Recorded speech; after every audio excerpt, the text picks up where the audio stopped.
If music be the food of love, play on. Give me an excess of it, that, surfeiting, the appetite may sicken, and so die. Ah, that strain again.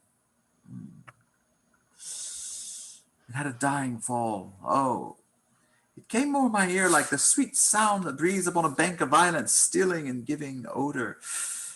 Enough, no more. Oh, 'tis not so sweet now as it was before. Spirit of love, how quick, how fresh thou art, that notwithstanding thy capacity, receiveth as the sea, not enters there. Of what validity and pitch or soe'er, but falls into abatement and low price, even in a minute, so full of shapes is fancy, that it alone is high fantastical. Will you go hunt, my lord? What, Curio? The hart.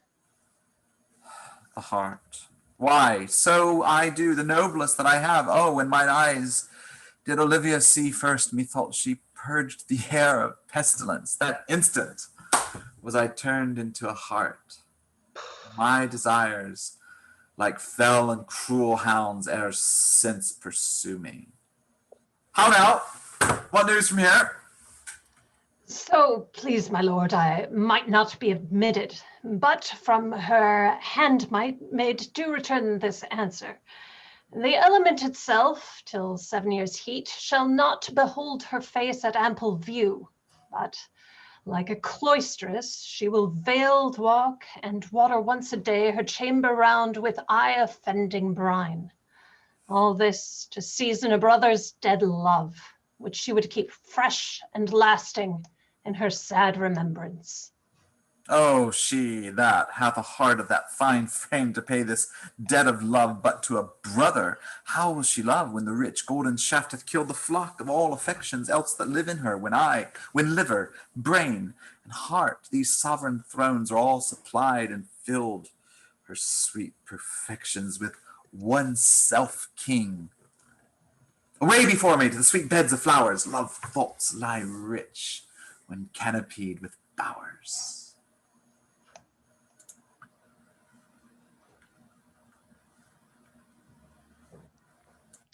What country, friends, is this? This is Illyria, lady. What should I do in Illyria? My brother, he is in Elysium. Perchance he is not drowned. What think you, sailors? It is perchance that you yourself were saved. Oh, my poor brother. And so perchance may he be. True, madam, and to comfort you with chance, assure yourself after our ship did split, when you and those poor numbers saved with you hung on our driving boat, I saw your brother, most provident in peril, bind himself, courage and hope both teaching him the practice, to a strong mast that lived upon the sea, where, like Arion on the dolphin's back, I saw him hold acquaintance with the waves so long as I could see.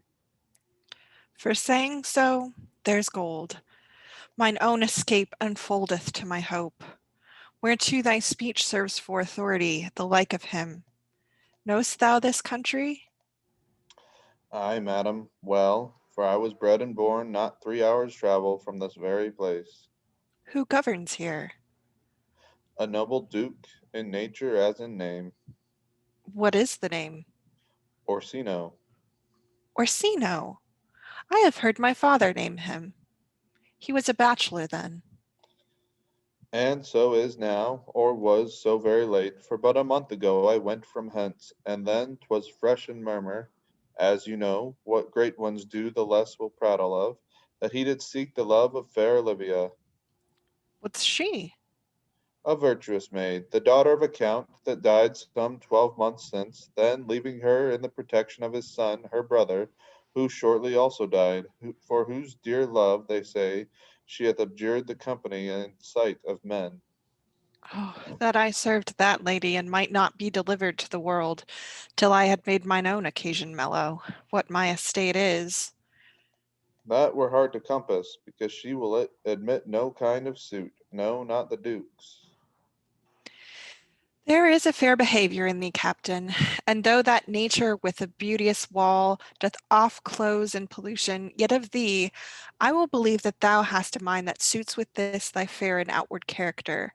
I prithee, and I'll pay thee bounteously, conceal me what I am, and be my aid, for such disguise as haply shall become the form of my intent. I'll serve this Duke. Thou shalt present me as a eunuch to him. It may be worth thy pains, for I can sing and speak to him in many sorts of music that will allow me very worth his service. What else mayhap to time I will commit, only shape thou thy silence to my wit. Be you his eunuch, and your mute I'll be. When my tongue blabs, then let mine eyes not see. I thank thee. Lead me on. What a plague means my niece to take the death of her brother thus. I am sure care is an enemy to life. By my trots, Sir Toby, you must come in earlier nights. Your cousin, my lady, takes great exceptions to your ill hours. Why let her accept before accepted? Aye, but you must confine yourself within the modest limits of order. Confine? I'll confine myself no finer than I am. These clothes are good enough to drink in, and so be these boots too. And they be not, let them hang themselves in their own straps. That quaffing and drinking will undo you. I heard my lady talk of it yesterday, and of a foolish knight that you brought in one night here to be her wooer. Who, Sir Andrew Aguecheek? Aye, he? He's as tall as a man as any in Illyria. What's that to the purpose? Why, he has 3,000 ducats a year. Aye, but he'll have but a year in all those ducats. He's a very fool and a prodigal. Aye, that you'll say so. He plays the viola da gambas and speaks 3 or 4 languages word for word without book, and hath all the good gifts of nature. He hath indeed, almost natural, for besides that he's a fool, he's a great quarreller, and but that he hath the gift of a coward to allay the gust he hath in quarrelling, 'tis thought among the prudent he would quickly have the gift of a grave. By this hand, they are scoundrels and subtractors that say so of him. Who are they? They that add, moreover, he's drunk nightly in your company. With drinking health to my niece, I'll drink to her as long as there is a passage in my throat and drink in Illyria. He's a coward and a cloistrel that will not drink to my niece till his brains turn of the toll like a parish top. What, wench? Castellano Vulgaro. For here comes Sir Andrew Agueface. Sir Toby Belch. How now, Sir Toby Belch? Sweet Sir Andrew. You fair And you too, sir. Accost, Sir Andrew, accost. What's that? My niece's chambermaid. Good mistress accost. I desire better acquaintance. My name is Mary, sir. Good mistress Mary accost. You mistake, knight. Accost and confront her, board her, woo her, assail her. Be my troth, I would not undertake her in this company. Is that the meaning of accost? Fare ye well, gentlemen. And thou let part so, Sir Andrew. Would thou mightest never draw sword again. And you part so, mistress, I would I might never draw sword again. Fair lady, do you think you have fools in hand? Sir, I have not you by the hand. Marry, but you shall have, and here's my hand. Now, sir, thought is free. I pray you, bring your hand to the buttery bar and let it drink. Wherefore, sweetheart, what's your metaphor? It's dry, sir. Why, I think so. I am not such an ass, but I can keep my hand dry. But what's your jest? A dry jest, sir. Are you full of them? Aye, sir, I have them at my fingers' ends. Mary, now I let go your hand. I am barren. Oh, now thou, knight, thou lackst a cup of canary. When did I see thee so put down? Never in your life, I think, unless you see canary put me down. Methinks sometimes I have no more wit than a Christian or an ordinary man has, but I am a great eater of beef, and I believe that does harm to my wit. No question. And I thought that, I'll forswear it, I'll ride home tomorrow, Sir Toby. Pourquoi, my dear knight? What is pourquoi? Do or not do? I would I had bestowed that time in the tongues that I have in fencing, dancing, and bear baiting. Oh, had I but followed the arts. Then hadst thou had an excellent head of hair. Why, would that have mended my hair? Past question, for thou seest it will not curl by nature. But it becomes me well enough, does it not? Excellent, it hangs like a flax on a distaff, and I hope to see a housewife take thee between her legs and spin it off. Faith, I'll home tomorrow, Sir Toby. Your niece will not be seen. Or if she be, it's 4 to 1 she'll none of me. The Count himself here hard by woos her. She'll none of the Count, and she'll not match above her degree, neither in estate, years, nor wit. I have heard she sweared it. I have heard her swear it. Tut, there's life in it, man. I'll stay a month longer. I'm a fellow the strangest mind of the world. I delight in masks and revels, sometimes all together. Art thou good at these kickshaws? As any man in Illyria, whatsoever he be under the degree of my betters, and yet I will not compare with an old man. What is thy excellent in a galliard, knight? Faith, I can cut a caper. And I can cut the mutton to it. And I think I had the back trick simply as strong as any man in Illyria. Wherefore are these things hid? Wherefore have these gifts a curtain before him? Are they like to take dust, like Mistress Mall's picture? Why dost thou not go to church in a galliard and come home a coranto? My very walk should be a gig. I would not so much as make water, but in a syncopace. What dost thou mean? Is it a world to hide virtues in? I did think by the excellent constitution of thy leg, it was formed under the star of a galliard. Aye, 'tis strong, and it does indifferent well in a flame-colored stock. Shall we set about some revels? What shall we do else? Were we not born under Taurus? Taurus, that's sides and heart. No, sir, it is legs and thighs. Let me see the caper. Ha! Higher, ha! Excellent.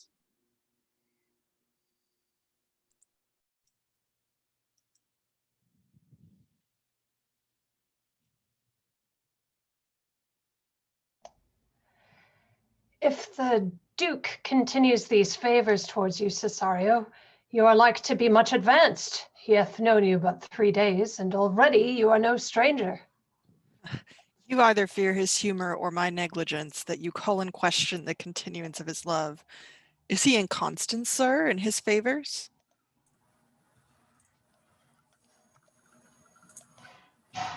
No, believe me. I thank you. Here comes the Count. Rousseau, Cesario, ho! In your attendance, my lord. Here. Stand you a while aloof, Cesario, thou knowest no less but all. I've had clasped to thee the book of even my secret soul. Therefore, good youth, addressed thy gate unto her.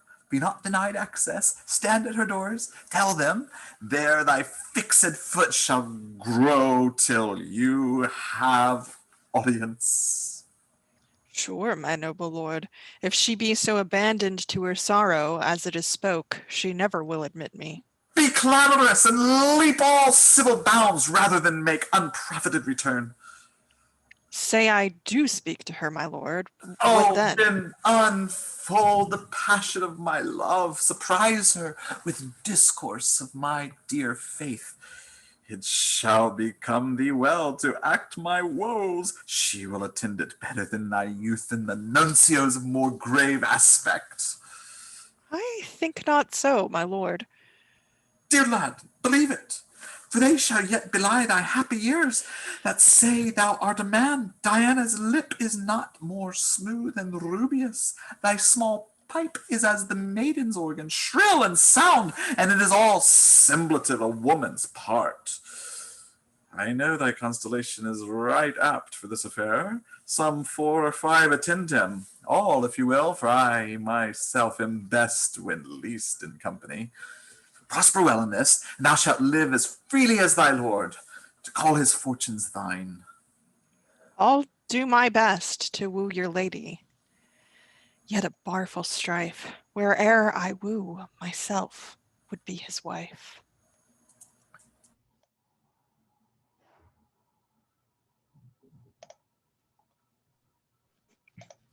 Nay, either tell me where thou hast been, or I will not open my lips so wide as a bristle may enter in way of thy excuse. My lady will hang thee for thy absence.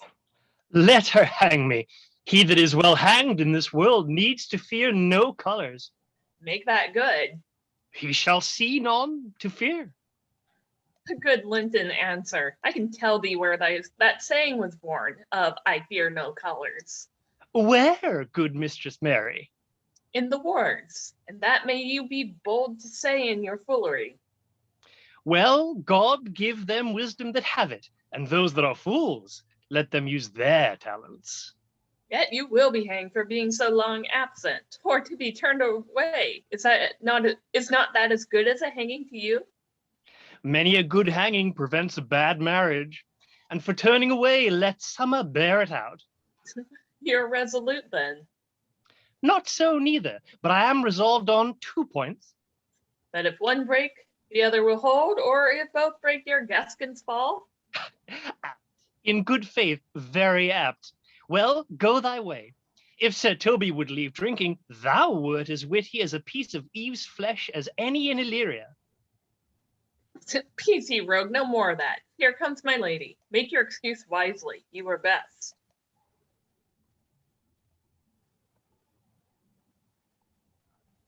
Wit, and be thy will, put me into good fooling. Those wits that think they have thee do very oft prove fools, and I, that am sure I lack thee, may pass for a wise man. For what says Quinapaulus? Better a witty fool than a foolish wit. God bless thee, lady. Take the fool away. Do you not hear, fellows? Take away the lady. Go to, you're a dry fool. I'll no more of you. Besides, you grow dishonest. 2 faults, Madonna, that drink and good counsel will amend. For, give the dry fool a drink, then is the fool not dry. Bid the dishonest man mend himself. If he mend, he is no longer dishonest. If he cannot, let the butcher mend him. Anything that's mended is but patched. Virtue that transgresses is but patched with sin, and sin that amends is but patched with virtue. If that this simple syllogism will serve, so. If it will not, what remedy? Aye, there is no true cuckold but calamity. So beauty's a flower. The lady bade take away the fool, therefore I say again, take her away.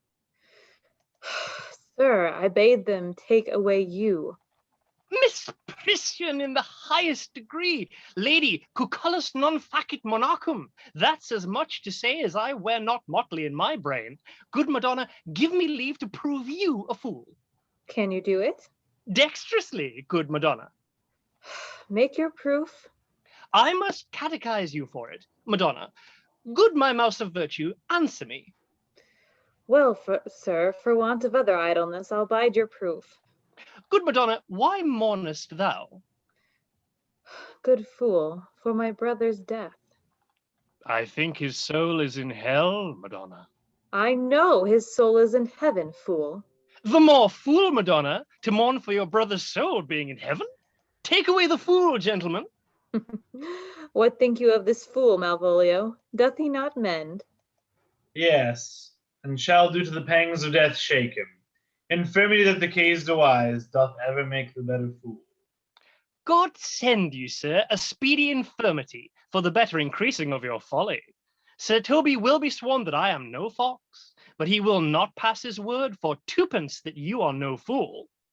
How say you to that, Malvolio? I marvel your ladyship takes delight in such a barren rascal. I saw him put down the other day with an ordinary fool that has no more brain than a stone. Look you now, he is out of his guard already. Unless you laugh and minister occasion to him, he is gagged. I protest. I take these wise men that crow so at these set kind of fools no better than the fools zanies. Oh, you are sick of self-love, Malvolio, and taste with a distempered appetite. To be generous, guiltless, and of free disposition is to take those things for bird bolts that you deem cannon bullets. There is no slander in a loud fool, though he do nothing but rail, nor no railing in a known discreet man, though he do nothing but reprove. Now Mercury endue thee with leasing, for thou speakest well of fools. Madam, there is at the gate a young gentleman, much desires to speak with you.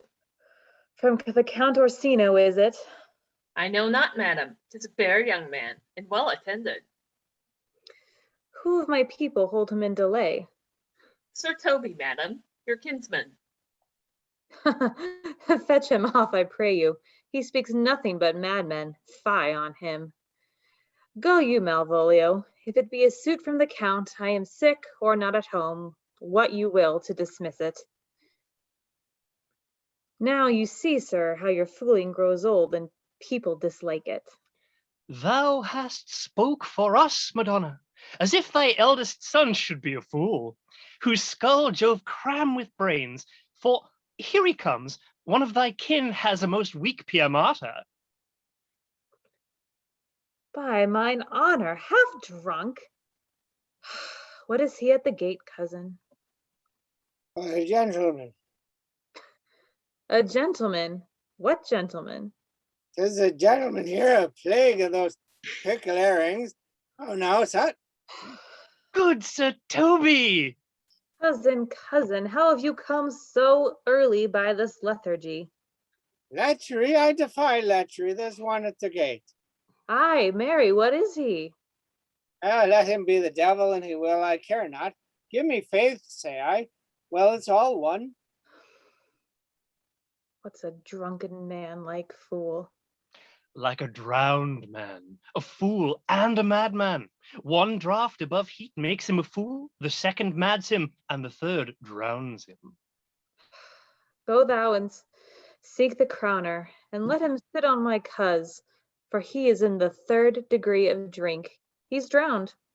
Go look after him. Ah, he is but mad yet, Madonna, and the fool shall look to the madman.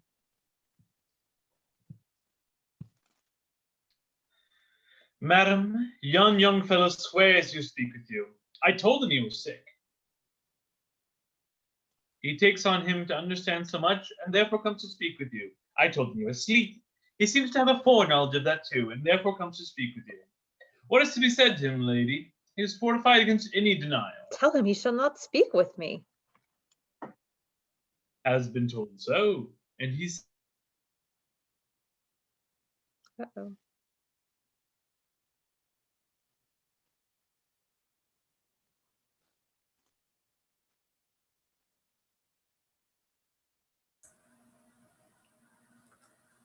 Shall I read for him? Yeah, go ahead. Has been told so, and he says he'll stand at your door like a sheriff's post and will be the supporter to a bench. But he'll speak with you. What kind of man is he? Why, of mankind. What manner of man? A very ill manner he'll speak with you, or will you or no? Of what personage in years is he? Not yet old enough for a man, nor yet young enough for a boy.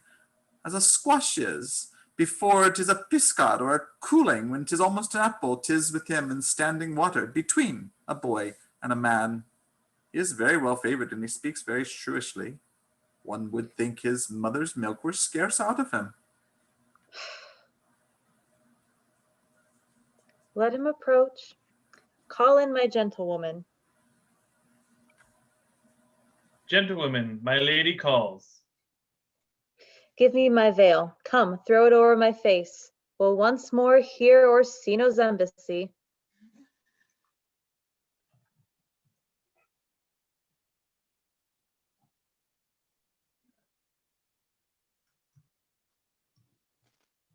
The honorable lady of the house, which is she? Speak to me. I shall answer for her. Your will? Most radiant, exquisite, and unmatchable beauty. I pray you, tell me if this be the lady of the house, for I never saw her. I would be loath to cast away my speech, for besides that it is excellently well penned, I have taken great pains to con it. Good beauties, let me sustain no scorn. I'm very comfortable, even to the least sinister usage. Whence came you, sir? I can say little more than I have studied, and that question's out of my part. Good gentlemen, give me modest assurance, if you be the lady of the house, that I may proceed in my speech. Are you a comedian? No, my profound heart. And yet, by the very fangs of malice, I swear, I am not that I play. Are you the lady of the house? If I do not usurp myself, I am. Most. If you are she, you do usurp yourself, for what is yours to bestow is not yours to reserve. But this is from my commission. I will with my speech in your praise, and then show you the heart of my message. Come to what is important in it. I forgive you the praise. Alas, I took great pains to study it, and 'tis poetical. It is the more like to be feigned. I pray you, keep it in. I heard you were saucy at my gates, and allowed your approach rather to wonder at you than to hear you. If you be not mad, be gone. If you have reason, be brief. 'Tis not that time of moon with me to make one in so skipping a dialogue. Will you hoist sail, sir? Here lies your way. No, good swabber, I'm to hull here a little longer. Some mollification for your giant, sweet lady. Tell me your mind. I am a messenger. Sure, you have some hideous matter to deliver when the courtesy of it is so fearful. Speak your office. It alone concerns your ear. I bring no overture of war, no taxation of homage. I hold the olive in my hand.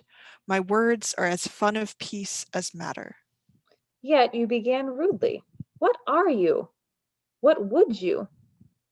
That rudeness that appeared in me have I learned from mine entertainment. What I am and what I would are as secret as maidenhead. To your ears, divinity. To another's, profanation. Give us this place alone. We will hear this divinity. Now, sir, what is your text? Most sweet lady.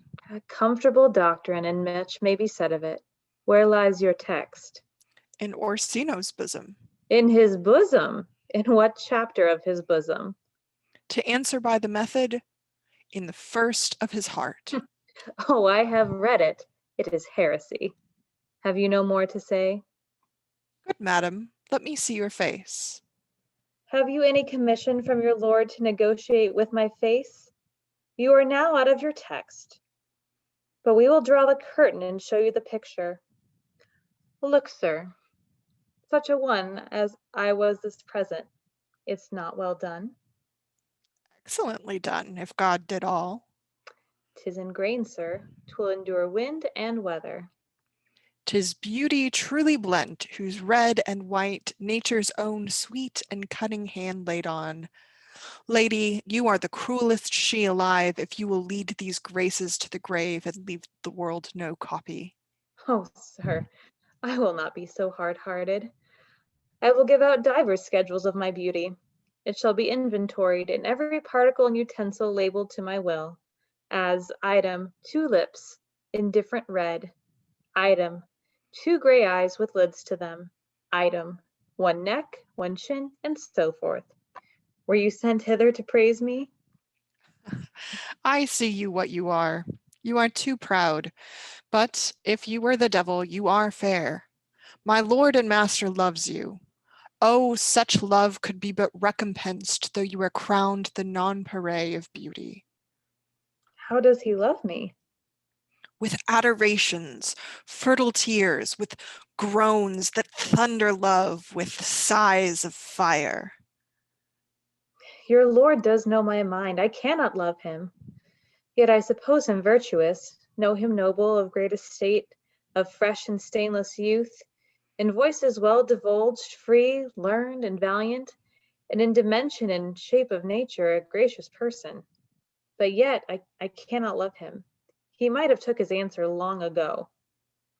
If I did love you in my master's flame with such a suffering, such a deadly life, in your denial I would find no sense.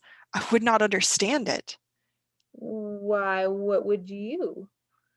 Make me a willow cabin at your gate, and call upon my soul within the house. Write loyal cantons of contemned love, and sing them loud, even in the dead of night. Halloo your name to the reverberate hills, and make the babbling gossip of the air cry out, Olivia! Oh, you should not rest between the elements of air and earth, but you should pity me. You might do much. What is your parentage? Above my portions, yet I am a gentleman. Get you to your lord. I cannot love him. Let him send no more. And unless perchance you come to me again to tell me how he takes it. Fare you well. I thank you for your pains. Spend this for me. I am no feed post, lady. Keep your purse. My master, not myself, lacks recompense. Love make his heart of flint that you shall love, and let your fervor, like my master's, be placed in contempt. Farewell, fair cruelty. What is your parentage? Above my fortunes, yet my state is well. I am a gentleman. I'll be sworn thou art. Thy tongue, thy face, thy limbs, actions, and spirit do give thee fivefold blazon. Not so fast. Soft, soft. Unless the master was the man. How now? Even so quickly may one catch the plague? Methinks I feel this youth's perfections with an invisible and subtle stealth to creep in at mine eyes. Well, let it be. What ho, Malvolio? Here, madame, at your service.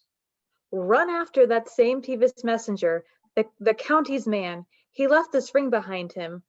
Would I or not, tell him I'll none of it. Desire him not to flatter with his lord, nor hold him up with hopes. I am not for him. If the youth will come this way tomorrow, I'll give him the reasons for it. Hide thee, Malvolio. Madame, I will. I know not what, and fear to find. Mine eye too great a flatterer for my mind. Fate, show thy force. Ourselves we do not owe. What is decreed must be, and be this so.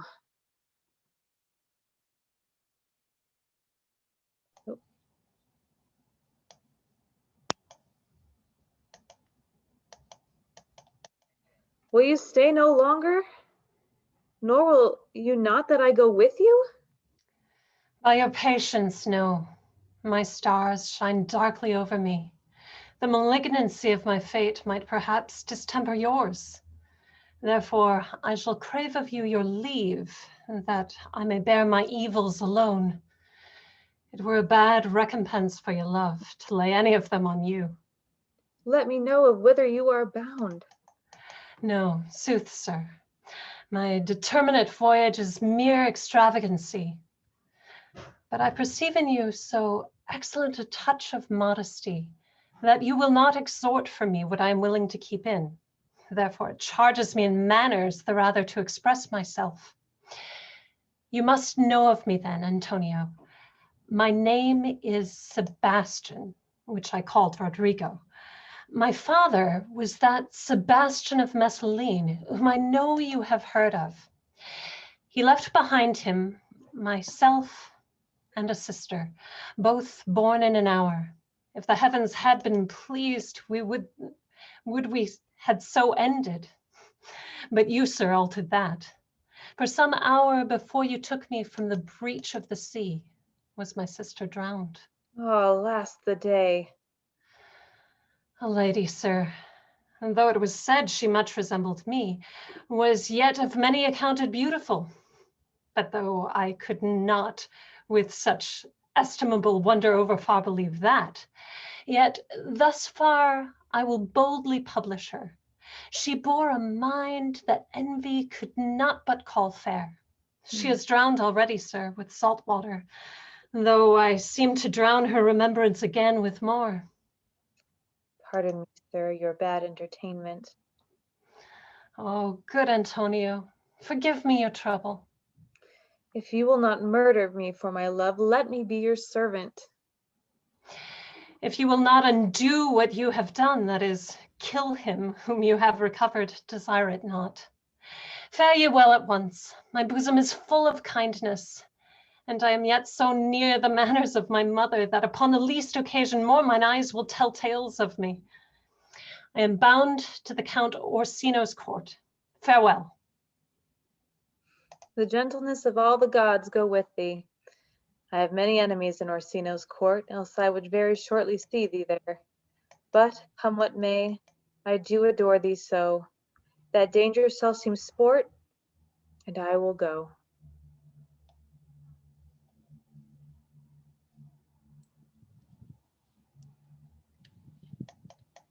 Are you not even now with the Countess Olivia? Even now, sir, on a moderate pace I have since arrived but hither. She returns this ring to you, sir. You might have saved me my pains to have taken it away yourself. She adds, moreover, that you should put your lord into a desperate assurance that she will have none of him. And one thing more, that you be never so hardy to come again in his affairs, unless it to be so to report your lord's taking of this. Receive it so. She took the ring of me. I'll none of it. Come, sir, you peevishly threw it to her, and her will is it should be so returned. If it be worth stooping for, there it lies in your eye. If not, be it his that finds it. I left no ring with her. What means this lady? Fortune forbid my outside have not charmed her. She made good view of me, indeed so much me that sure methought her eyes had lost her tongue, for she did speak and starts distractedly. She loves me, sure. The cunning of her passion invites me in this churlish messenger. None of my lord's ring. Why, he sent her none. I am the man. If it be so, as 'tis, poor lady, she were better to love a dream. Disguise, I see, thou art of wickedness, wherein the pregnant enemy does much. How easy it is for the proper false in women's waxen hearts to set their forms. Alas, our frailty is the cause, not we. For such as we are made of, such we be. How will this fetch? My master loves her dearly, and I, poor monster, fawned as much on him, and she, mistaken, seems to dote on me. What will become of this? As I am man, my state is desperate for my master's love. As I am woman, now alas the day, what thriftless sighs shall poor Olivia breathe?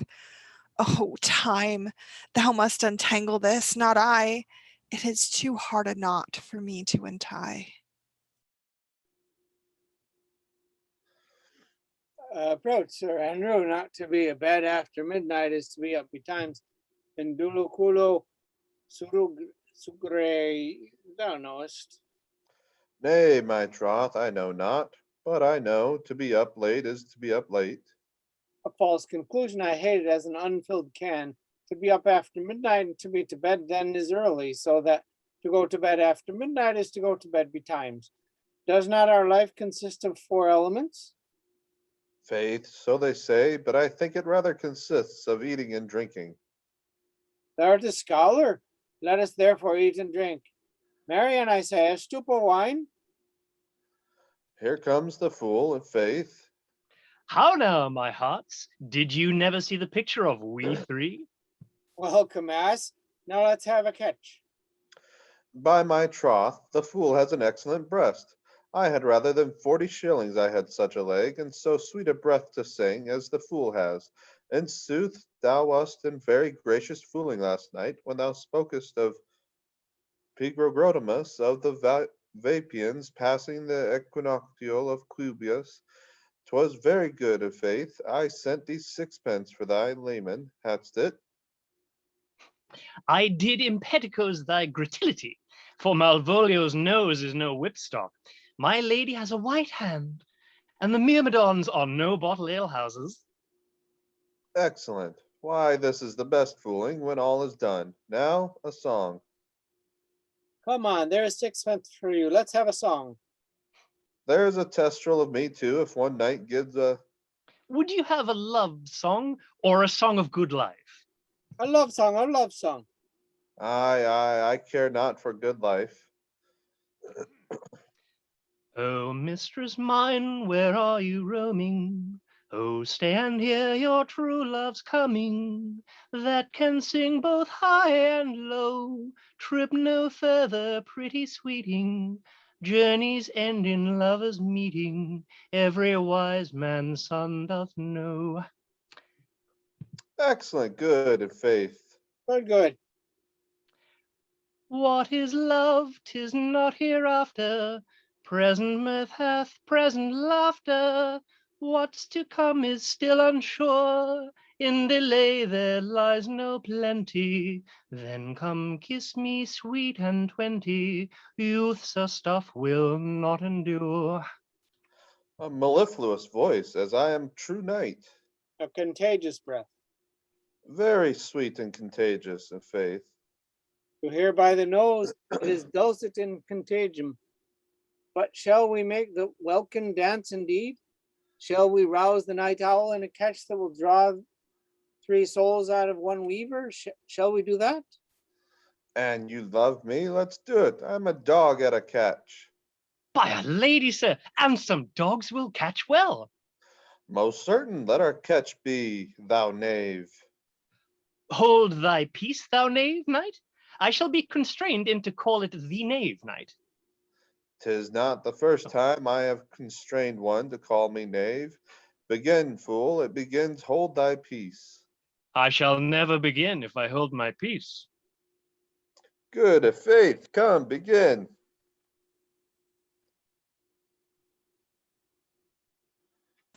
What a caterwauling you keep here. If my lady had not caught up her steward Malvolio and bid him turn you out of doors, never trust me. My lady is a cotillion, we are politician, Malvolio's a Pegaramsey, and 3 merry men be we. Am not a consanguineous, am I not of her blood? Tilly Valley, lady. There dwells a man in Babylon, lady, lady. Beshrew me, the knight's in admirable fooling. Aye, he does well enough if he be disposed, and so do I too. He does it with a better grace, but I do it more natural. The 12th day of December. Oh, for the love of God, peace. Why, masters, are you mad? What are you? Have you no wit, manners, honesty? But to gabble like tinkers at this time of night? Do ye make an alehouse of my lady's house, that ye squeak out your cosier's catch without any mitigation or remorse of voice? Is there no respect of place, persons, or time in you? We did keep time, sir, in our catches. Sneck up. Sir Toby, I must be round with you. My lady bade me tell you that though she harbors you as her kinsman, she's nothing allied to your disorders. If you can separate yourself and your misdemeanors, you are welcome to the house. If not, and it would please you to take leave of her, she is very willing to bid you farewell. Farewell, dear heart, still I must needs be gone. Oh, nay, good Sir Toby. His eyes do show his days are almost done. Even so, But I will never die. Sir Toby, there you lie. this is much credit to you. Shall I bid him go? What, and if you do? Shall I bid him go and spare not? Oh, no, you dare not. Out of tune, sir, you lie. Art any more than a steward? Dost thou think, because thou art virtuous, there shall be no more cakes and ale? Yes, by Saint Anne, and ginger shall be hot in the mouth too. Thou art the right. Go, sir, rub your chain with crumbs. A stoup of wine, Maria. Mistress Mary, if you prize my lady's favor at anything more than contempt, you would not give means for this uncivil rule. She shall know of it by this hand.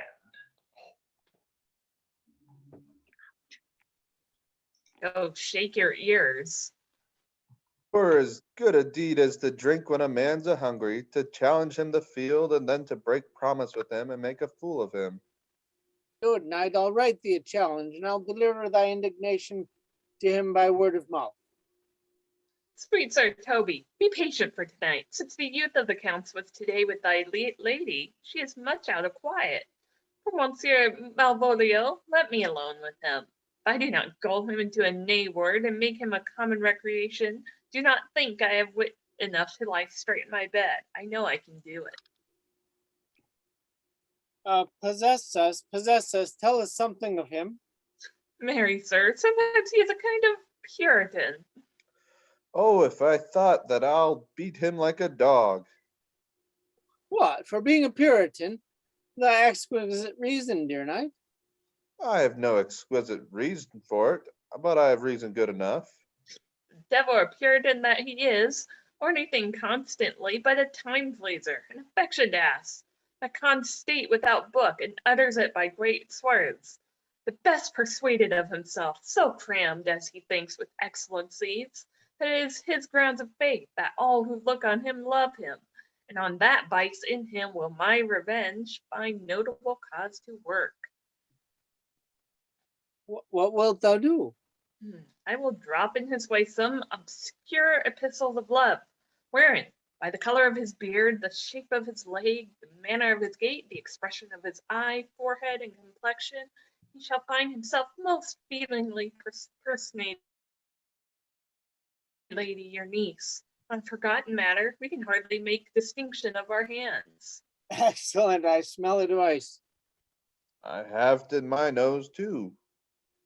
He shall think by the letters that thou wilt drop, that they come from my niece, and that she is in love with him. My purpose is indeed a horse of that color. And your horse now would make him an ass. Ass, I doubt not. Oh, 'twill be admirable. Sport royal, I warrant you, I know my physic will work with him. I will plant you two, and let the fool make a third, where he shall find the letter. Observe his construction of it. For this night, to bed, and dream on the event. Farewell. Night, Penthesilea. Before me, she's a good wench. She's a beagle, true bred, and one that adores me. What of that? I was adored once too. Let's to bed, Knight. Thou hast need send for more money. If I cannot recover your niece, I am a foul way out. Send for money, Knight. If thou hast her, not at the end, call me cut. If I do not trust, never trust me, take it how you will. Come, I'll go burn some sack. 'Tis too late to go to bed now. Come, Knight, come, Knight. Give me some music. Now, good morrow, friends. Now, good Cesario, but that piece of a song, that old and antique song we heard last night, methought it did relieve my passion much, more than light airs and recollected terms of these most brisk and giddy-paced times. Come, but one verse. He is not here, so is your lordship that should sing it. Who was it? Fest the jester, my lord. A fool that the Lady Olivia's father took much delight in. He is about the house. Seek him out, and play the tune the while.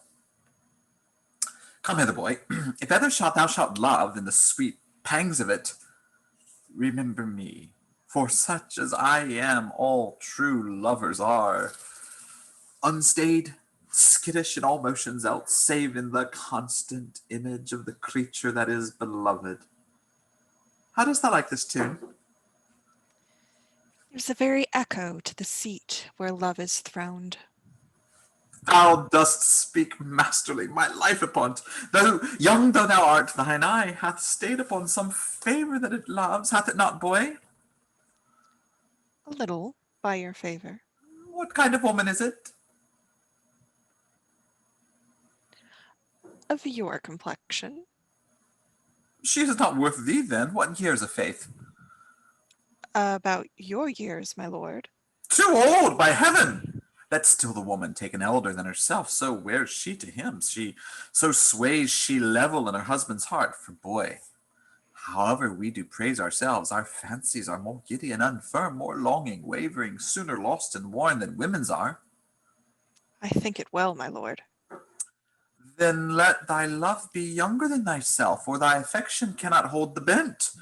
For women are as roses, whose fair flower, being once displayed, doth fall that very hour.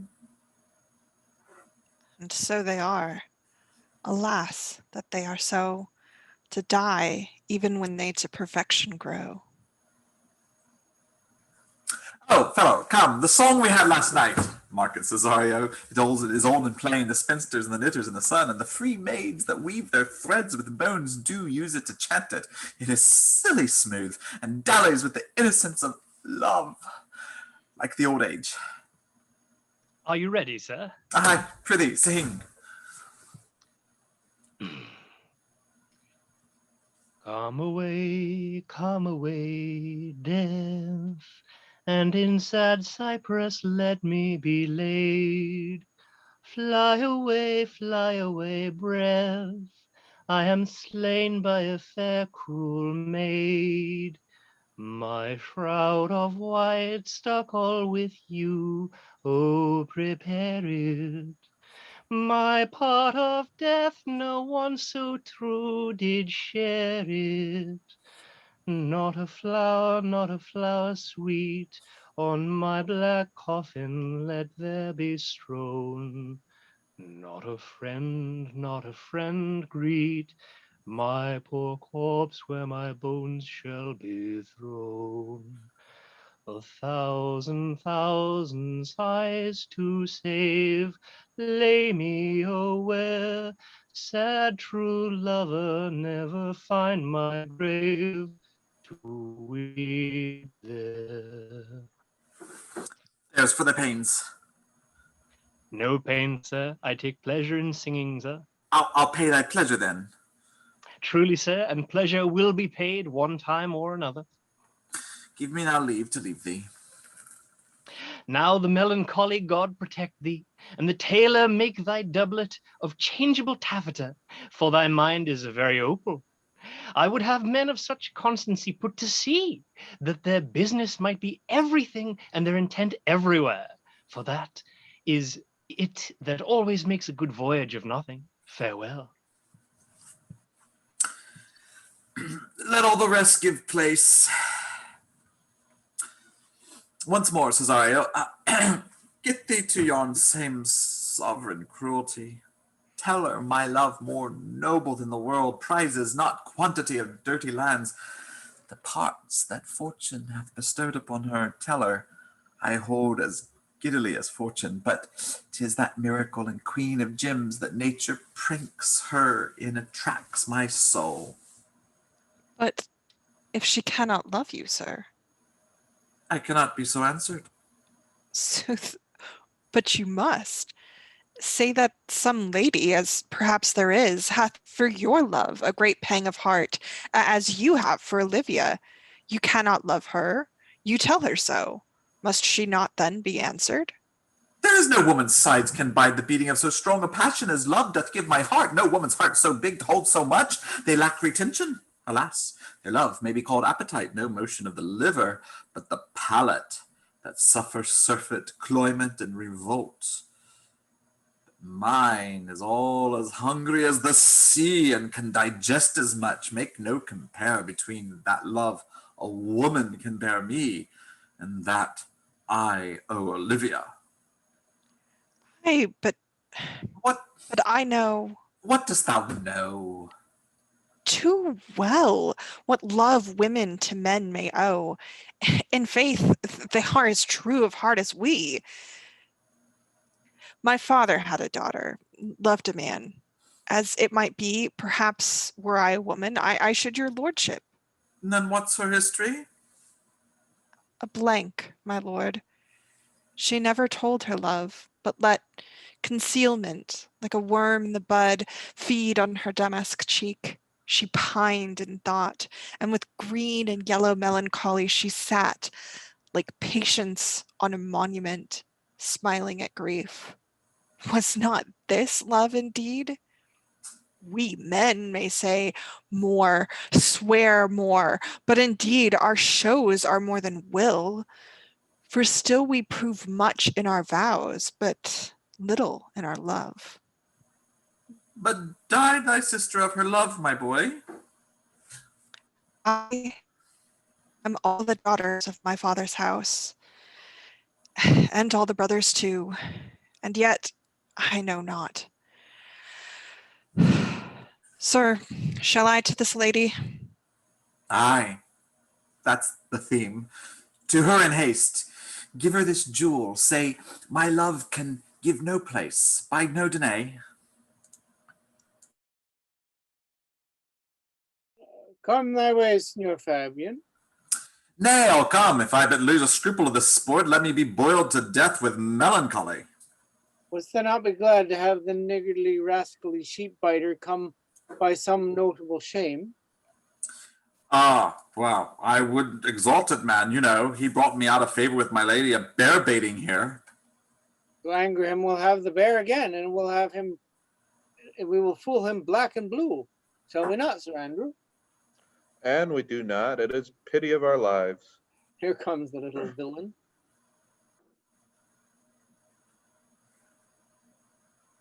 How now, my metal India?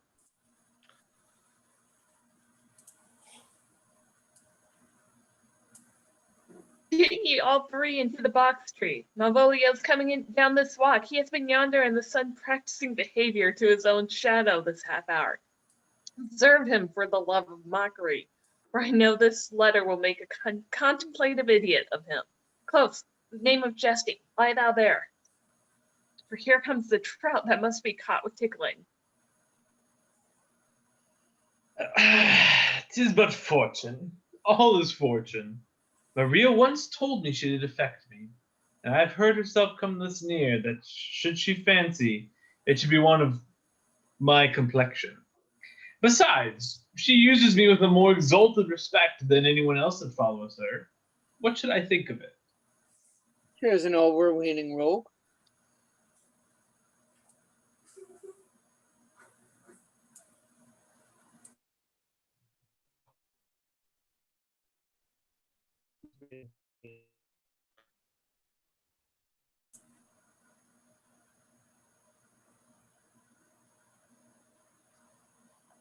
Oh, peace. Contemplation makes a real turkey cock of him. How he jests under his advanced plumes. Slight, I could so beat the rogue. A peace, I say. To be Count Malvolio. Ah, rogue. Pistol him, pistol him. Peace, peace. There is example, for the lady of the statue married the yeoman of the wardrobe. Fie on him, Jezebel. Oh, peace, now he's deeply in. Look how imagination blows him. Having been 3 months married to her, sitting in my state, All for a stone to hit him in the eye. calling my officers about me, in my branched velvet gown, having come from a daybed where I have left Olivia sleeping. Fire and brimstone. Oh, peace, peace. And then to have the humor of state, and after demure travel of regard, telling them I know my place as I would they should do theirs, before my kinsman Toby. Bolts and shackles. Peace, peace, peace. Now. 7 of my people, with an obedient start, make out for him. I frown the while, and perchance wind up watch, or play with my rich jewel. Toby approaches. Courtesy is there to me.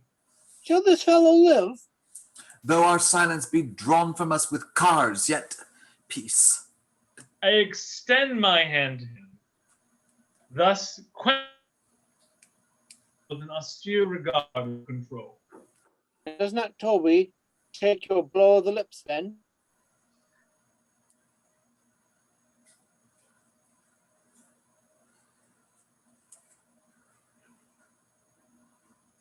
I think his video cut out again. Saying, cousin Toby. Oh, what happened?